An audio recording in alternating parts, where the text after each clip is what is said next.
دیکھیے خاص بات نوٹ کیجئے، جیسا کہ میں نے کہا تھا اقامت دین کی جد و جہد بتمام و کمال صرف سیرت محمدی میں نظر آتی ہے۔ وہاں ایک خاص تقابل ہے حضرت موسیٰ اور حضرت عیسیٰ کے ساتھ حضور کا۔ حضرت موسیٰ حضرت عیسیٰ ایک مسلمان امت میں بھیجے گئے، پہلے سے مسلمان موجود تھے۔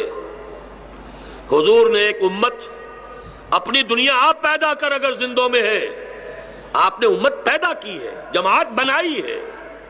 ایک ایک تنکا جیسے کہ لاتا ہے کوئی پرندہ اپنی چونچ میں اور اپنا گھروندہ بناتا ہے، 10 برس میں بمشکل 125 یا 150 آدمی حضور کے گرد جمع ہوئے ہیں۔ حضور جیسا داعی اور مبلغ، مربی اور مزکی کون ہوگا؟ اور 10 برس، ایک آدھ دن نہیں، ایک آدھ سال نہیں، 10 برس، اور 125 سے 150 سے زیادہ آدمی نہیں۔ لیکن اب انہیں منظم کرنا تھا۔ یہ منظم محمد رسول اللہ صلی اللہ علیہ وسلم نے کیا ہے۔ پہلے تو تنظیم تھی اس بنیاد پر جو بھی رسول مان لے اسے حکم ماننا ہی ہے، لیکن اس کے بعد بیعت کا نظام دیا۔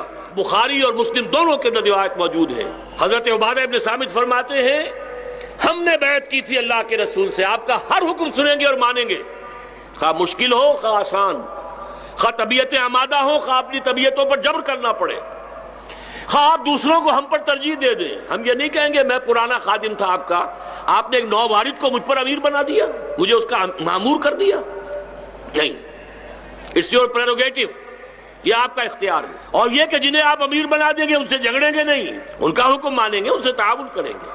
ہاں جو ہماری رائے ہوگی، جو حق بات ہوگی کہیں گے ضرور ڈنکے کی چوٹ۔ کسی ملامت کے خوف سے اللہ کے معاملے میں اپنی زبان بند نہیں کریں گے۔ کسی کو امیر مان کر اس کی اطاعت کرنا بہت شاق گزرتا ہے دل پر۔ ہم جیسا انسان، 2 ہاتھ میرے ہیں 2 اس کے ہیں، 2 پاؤں میرے ہیں 2 اس کے ہیں، 2 آنکھیں میری ہیں 2 اس کی ہیں، اس کو امیر مانوں، اس کا حکم مانوں کیوں؟ خاص طور پر یہ دور انانیت کا دور، ہم جمع دیگرے نیست، ہر شخص سمجھتا میں ہی میں ہوں، عقل کل ہوں۔ وہ ایک نظم میں جب تک نہیں جڑیں گے، جب تک بنیادیں مرصوص نہیں بنیں گے، وہ طاقت نہیں ہوں گے۔ ہجوم سے نہیں ہوگا، ایک منظم جماعت سے ہوگا، اور اس کے لیے منصوص اور مسنون اور معصور بنیاد بیعت۔